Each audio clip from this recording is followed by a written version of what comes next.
Hello everyone and welcome to our new video.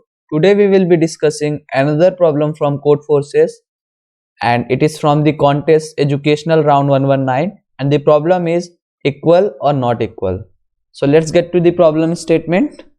The problem says that you had n positive integers a1, a2, an arranged in a circle. Find each neighboring numbers a1, a2 for each pair of neighboring number a1, a2 and a3, an minus 1 and an and a1. You wrote down are the numbers in the pair equal or not. Unfortunately, you lost a piece of paper with the array A. Moreover, you are afraid that even information about equality of neighboring element may be inconsistent. So you are wondering if there is an array A which is consistent with information you have about equality or non-equality of corresponding pairs. तो इस question में हमसे क्या कहा गया है? हमसे कहा गया है कि हमें एक एरे गिवन है, एरे के कुछ एलिमेंट्स हैं, n एलिमेंट्स हैं. तो जैसे मान लो एरे की साइज कितनी, n इज इक्वल टू 5,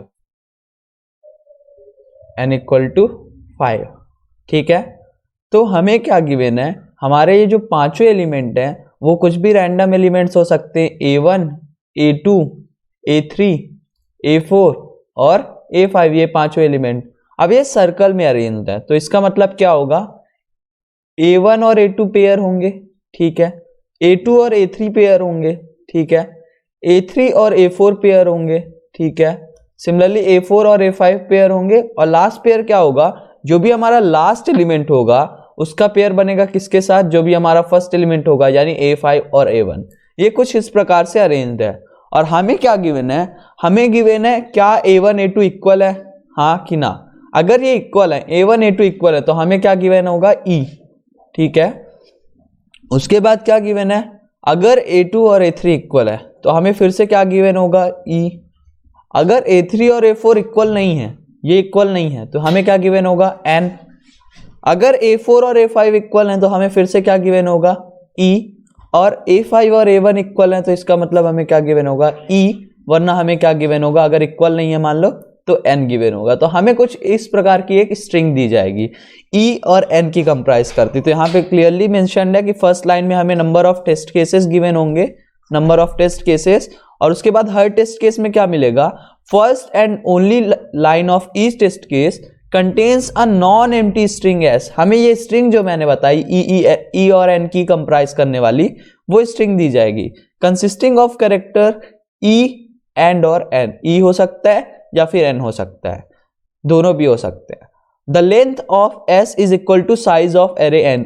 इस जो हमारी स्ट्रिंग है इसकी साइज क्या होगी, इसके जो लेंथ होगी ये कितनी साइज की होगी, जितने भी एलिमेंट्स एरे में होंगे.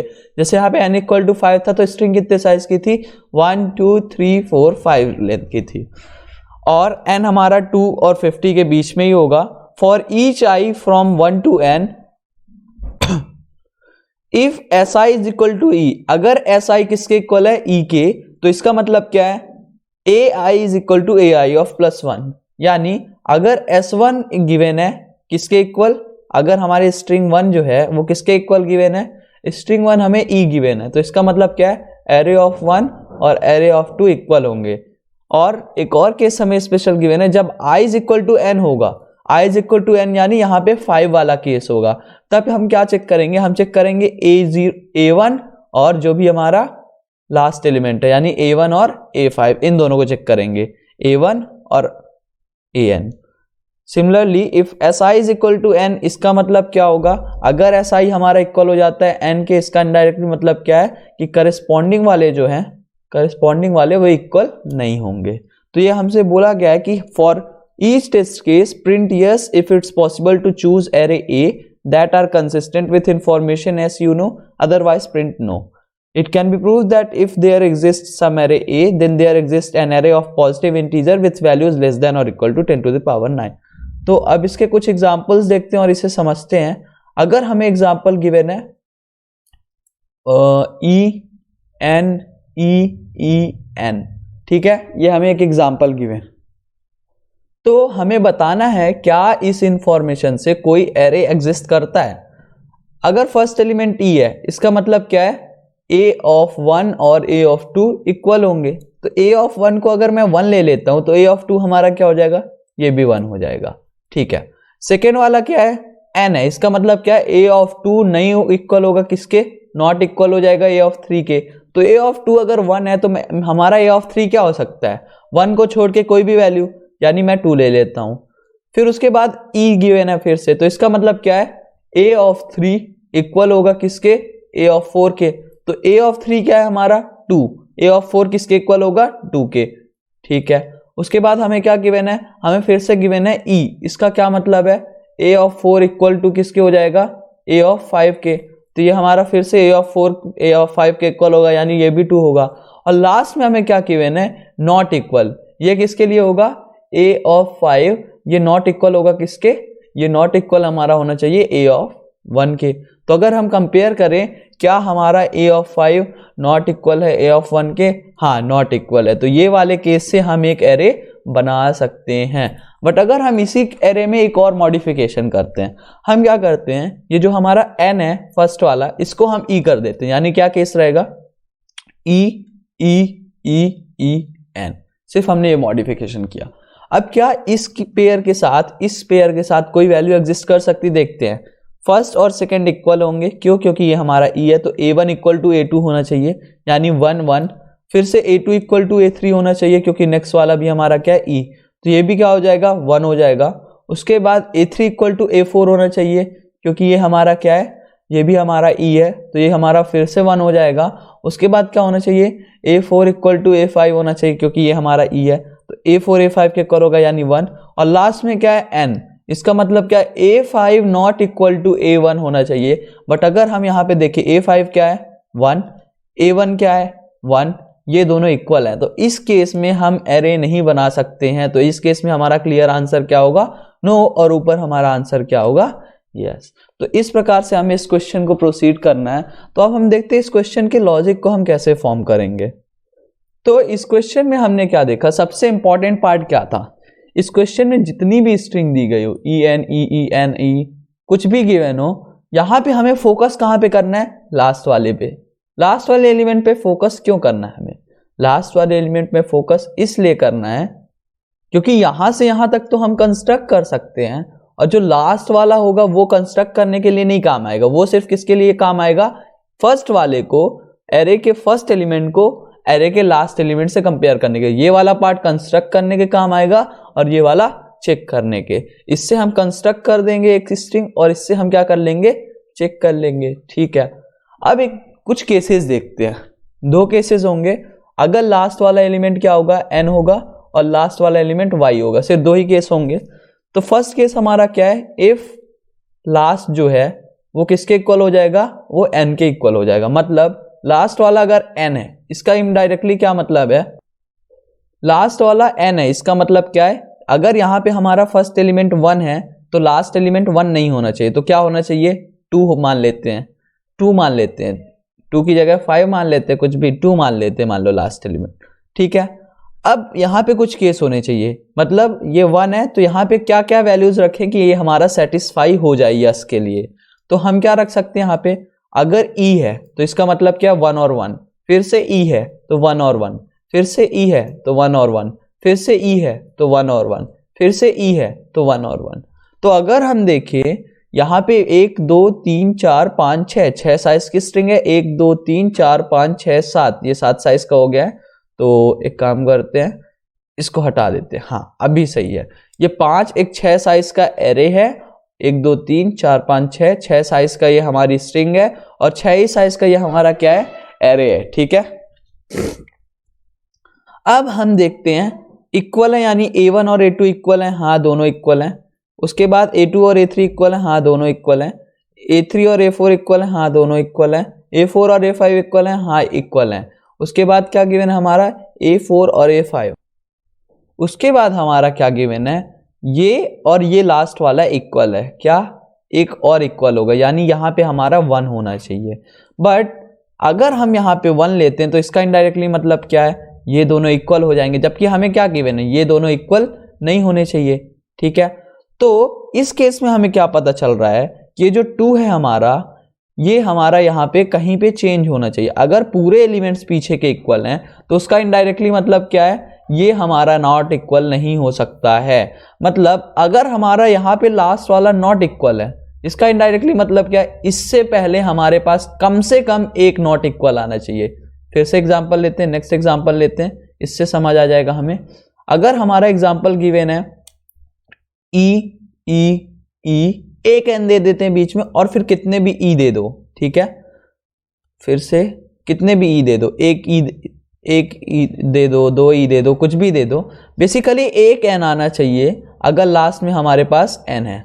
मतलब अगर हमारे पास लास्ट वैल्यू एन है तो बीच में अगर हम एक भी एन ला देते हैं तो हमारा आंसर सेटिस्फाई होगा। कैसे, अगर हमारे पास ई है तो 1,1, ये वाला भी है तो इसके इक्वल होगा पहले वाले के, ये वाले में क्या होगा, पहले वाले के इक्वल, यहाँ पे नॉट इक्वल है तो 1,2, फिर क्या होगा, ये दोनों इक्वल होंगे तो ये 2, फिर से यहाँ पे इक्वल है तो 2,2, फिर यहाँ पे नॉट इक्वल आ गया। तो हमें क्या चेक करना है, क्या फर्स्ट वाला लास्ट के इक्वल नहीं है, हाँ यहाँ पे इक्वल नहीं है, ये लो। अगर एक एन की जगह 2 एन हो जाते, मान लेते हैं कि एक एन की जगह 2 एन हो जाते, उस केस में क्या होता है, हमारा 2 एन कहाँ पे होते हैं, मान लो इस एन के बाद इस ई की जगह एक और एन हो जाता, तो यहाँ पे क्या केस होता, जैसे ई है तो 1 1, ये इस ई की वजह से 1 1 हो गया, नेक्स्ट वाले ई की वजह से ये भी 1 हो जाएगा। यहाँ पे एन गिवन है, मतलब इक्वल नहीं होगा तो 1 नहीं हो सकता, बाकी कोई वैल्यू मान लेते हैं 2, फिर से n गिवन है, इसका क्या मतलब है, 2 के अलावा कोई भी वैल्यू हो सकती है, 3 ले लो, 4 ले लो, कोई भी वैल्यू ले सकते हो।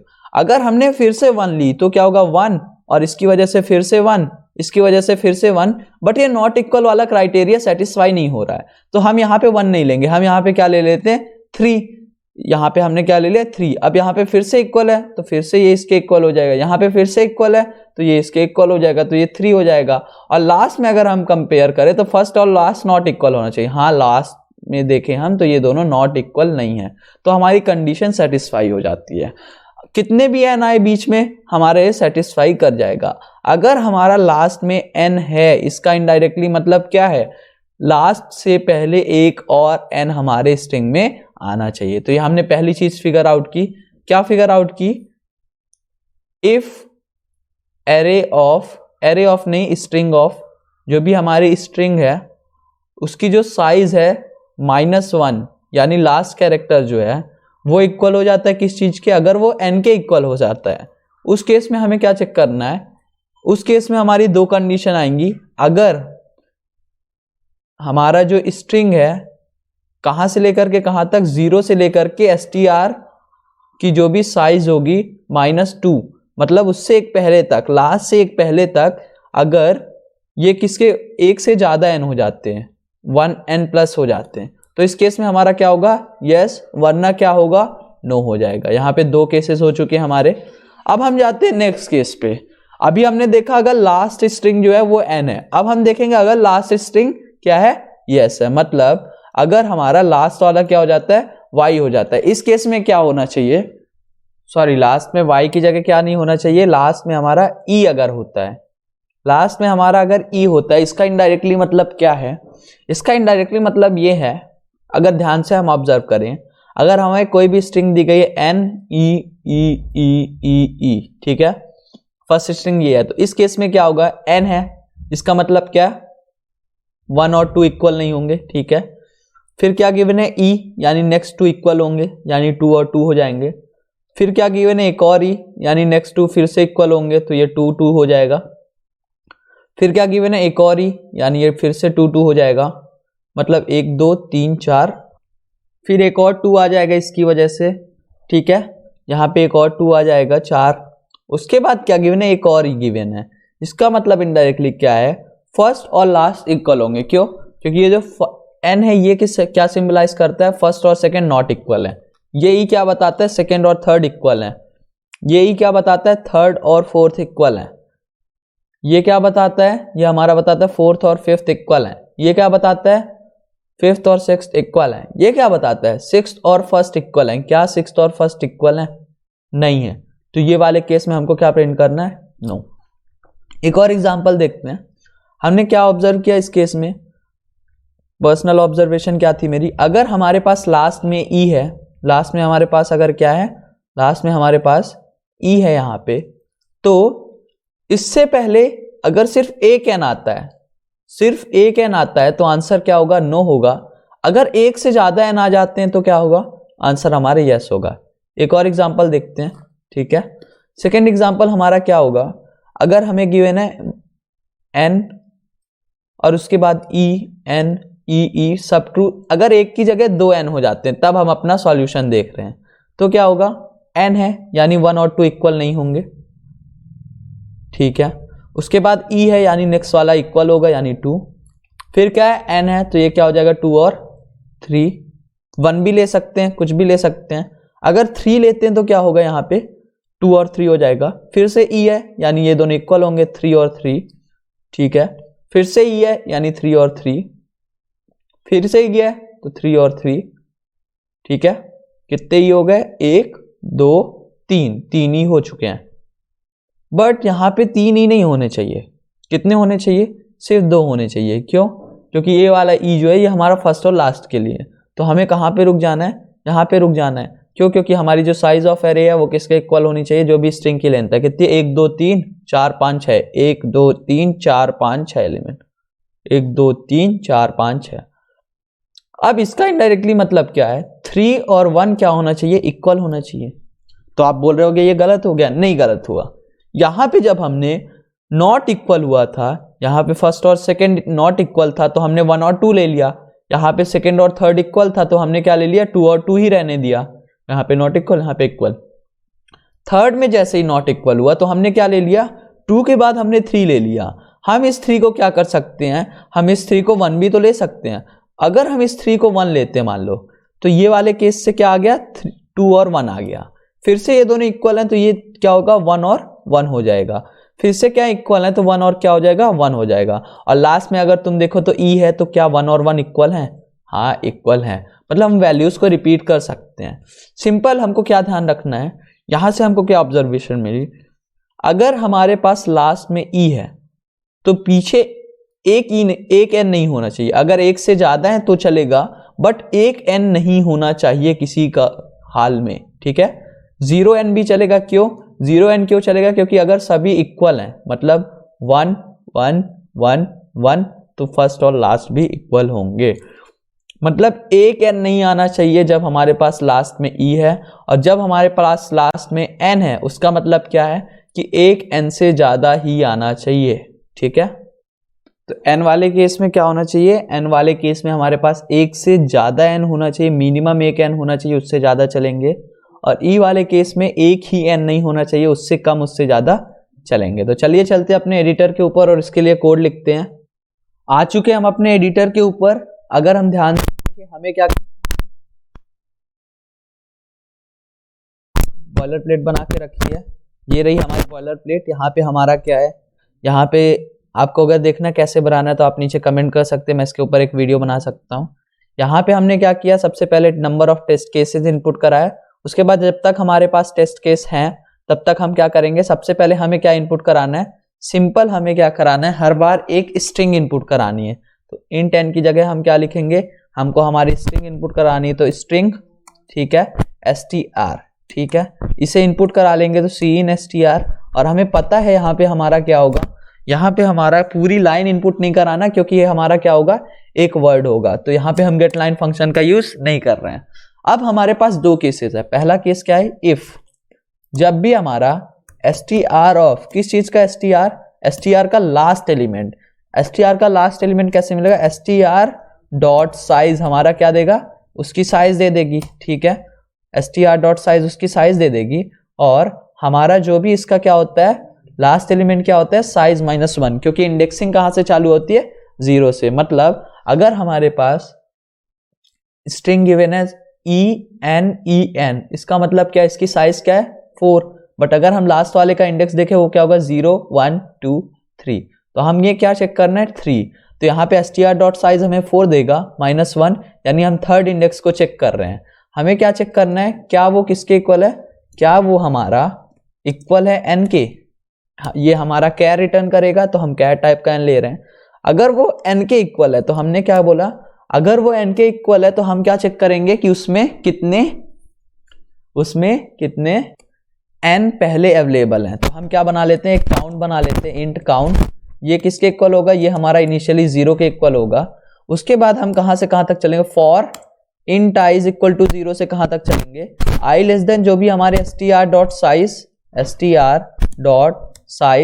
ठीक है, str.size है, ये लो। और str.size तक नहीं जाना, इसका मतलब क्या होगा, अगर हम अभी देखें i लेस देन str.size तक का अगर हम देखें, मतलब यहाँ पे अगर हमारी en गिवन है तो साइज क्या है इसकी 4, यानी कहाँ तक जाएगा 0 to 3 जाएगा। बट हमें कहाँ तक जाना है, एक पहले तक चेक करना है कि कितने n मौजूद है।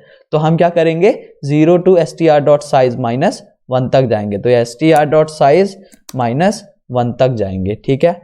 उसके बाद हमको क्या करना है, जैसे ये हमारा होता है, हमें यहाँ पे अगर हमारा इफ जो भी हमारा str है, str ऑफ क्या i, अगर वो किसके इक्वल हो जाता है, अगर वो इक्वल हो जाता है किसके, n के, हमें n के लिए चेक करना है, तो हम क्या कर देंगे, काउंट को 1 से बढ़ा देंगे, ठीक है, काउंट प्लस प्लस, ठीक है, नो इश्यूज।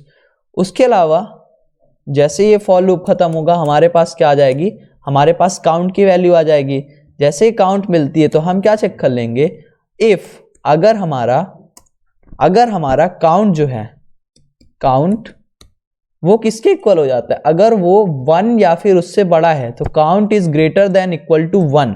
अगर ये वाला केस होता है तो हमें क्या प्रिंट कर देना है, हमें यहाँ पे प्रिंट कर देना है सी आउट। हम यहाँ पे प्रिंट करेंगे, एक सेकेंड, काउंट अगर हमारा ग्रेटर देन 1 है तो यहाँ पे हम प्रिंट करने वाले हैं सी आउट, यस प्रिंट कर देंगे, ठीक है, यस, वरना, और उसके बाद लाइन ब्रेक करेंगे क्योंकि हमें हर लाइन का आउटपुट नेक्स्ट लाइन में प्रिंट करना है।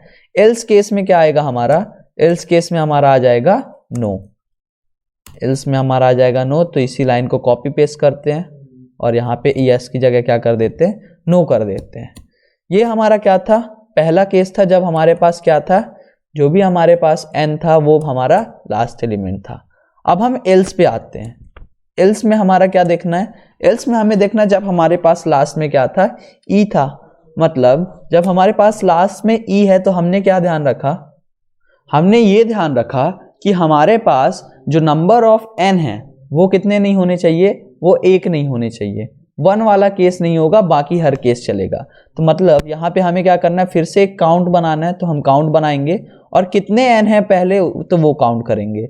एल्स में हम क्या करेंगे, सबसे पहले एक काउंट बनाएंगे और i इज इक्वल टू 0 से एक लेंथ पहले तक हम क्या काउंट करेंगे, हमारे पास कितने n है। और जैसे ही हम ये काउंट कर लेंगे, हमें क्या चेक करना है, अगर हमारा इफ जो भी हमारा n है या फिर काउंट है, अगर हमारा काउंट वो इक्वल टू 1 नहीं है, अगर इक्वल टू 1 है उसका क्या मतलब है, अगर इक्वल टू 1 है उसका मतलब क्या है कि हमारा नो प्रिंट करना है, और अगर इक्वल टू 1 नहीं है तो क्या प्रिंट करना है, तब हमें यस प्रिंट करना है। तो सी आउट, उसके बाद यस, उसके बाद एंड एल, ठीक है। और एल्स केस में हमारा क्या आएगा, एल्स केस में हमारा आने वाला है नो। तो यहाँ पे इसी लाइन को कॉपी पेस्ट करके नो कर देते हैं और हर टेस्ट केस के लिए हम इसको रन करके देखते हैं। यह हमारा आ चुका है और अब एक काम करते हैं, हम इसमें टेस्ट केस रन करते हैं, यहाँ पे आते हैं एक्सटेंशन में, ये हमारा ऑलरेडी सैंपल इनपुट है, रन करते हैं और देखते हैं हमारा रिजल्ट क्या आ रहा है। लेट्स सी, फर्स्ट के लिए नो आया। फर्स्ट के लिए नो क्यों आया, फर्स्ट वाले केस में ई और एन है, इसका मतलब क्या, फर्स्ट वाला केस है, या लास्ट में क्या है एन। हमने क्या बोला, इससे पहले कम से कम एक एन आना चाहिए। क्यों, ई एन का मतलब क्या है, 2 नंबर होंगे, फर्स्ट वाला इक्वल टू एन है मतलब 1,1 होगा, और सेकेंड वाला क्या बोल रहा है, सेकेंड वाला इक्वल टू 1 होना नहीं होना चाहिए, बट यहाँ पे 1,1 है तो यहाँ पे नो प्रिंट हो गया। सेकेंड वाला एन ही है, मतलब first is not equal to 2, ठीक है। ये अगर सर्किल बना दे तो ये हमारा कुछ इस प्रकार से बनेगा, 1 2 कुछ इस प्रकार से बनेगा। तो first is not equal to 2 और सेकेंड वाला क्या बोल रहा है, सेकेंड इज इक्वल टू 1, कहाँ इक्वल है, तो इस केस में भी नो आएगा। थर्ड वाले में ई एन एन, ये वाले को अगर हम देखना चाहे एग्जाम्पल के थ्रू, तो हमें क्या गिवन है, हमें गिवन है ई, मतलब फर्स्ट और सेकेंड इक्वल होंगे, ठीक है। उसके बाद क्या, नॉट तो 1 और 2, फिर से नॉट तो 2 और 3, ठीक है, फिर से इक्वल तो 3 और 3, फिर से इक्वल तो 3 और 3, फिर से क्या है, नॉट इक्वल तो 3 और 4, ठीक है, फिर से इक्वल तो 4 और 4, तो ये हमारा बन गया। और ये 4 और 4 नहीं होगा, ये हमारा क्या है, ये हमारा इक्वल है, मतलब ये वाला हमारा किससे कंपेयर होना चाहिए, ये वाला इससे कंपेयर होना चाहिए। तो अब आप बोल रहे हो कि 4 इक्वल टू 1 नहीं है, बट हम क्या कर सकते हैं, जब यहाँ पे नॉट इक्वल आया तो 3 के बाद 4 लेने की जगह हम क्या लिख सकते हैं, 3 के बाद 1 ले सकते हैं और ये दोनों इक्वल होगा, इसलिए इस केस में क्या आया, यस आया। लास्ट वाले केस में एनी एन एन, मतलब first is not equal to 2, ठीक है, सेकेंड इज इक्वल टू 3, मतलब 2 2 हो जाएगा। उसके बाद ये वाला नॉट इक्वल टू है, तो ये हमारा क्या हो जाएगा, 2 के बाद 3 आ जाएगा, और फिर से क्या है, नॉट इक्वल है। इसका मतलब क्या, फर्स्ट और लास्ट नॉट इक्वल होना चाहिए, तो फर्स्ट और लास्ट नॉट इक्वल है। तो ये हमारा था सॉल्यूशन। चलिए इसे सबमिट करते हैं और देखते हैं हमारा रिजल्ट सही है कि नहीं। तो चलते हैं कोडशेफ की वेबसाइट पे, सॉरी कोडफोर्सेस की, यहाँ पे आते हैं और यहाँ पे सबमिट करते हैं, इसको प्रैक्टिस करते हैं, चूज करते हैं फाइल, हमारी फाइल है equal not equal dot CPP, इसको ओपन करते हैं, ये हमारी ओपन हो जाएगी। इसे सबमिट करते हैं और देखते हैं हमारे टेस्ट केसेस चल रहे हैं कि नहीं। तो यहाँ पे हमारे डिफरेंट टेस्ट केस रन हो रहे हैं और हमें पता चलेगा हमारा सॉल्यूशन करेक्ट है कि नहीं, और ये हमारा एक्सेप्टेड सॉल्यूशन है। तो आई होप आपको ये सॉल्यूशन समझ आया होगा। इसके अलावा अगर आप और ऐसी प्रॉब्लम्स प्रैक्टिस करना चाहते हैं तो सब्सक्राइब करें हमारे चैनल को और हमारे टेलीग्राम चैनल को ज्वाइन करें, जिसका लिंक डिस्क्रिप्शन में है। आई होप आपको ये वीडियो पसंद आया होगा। Thank you for watching.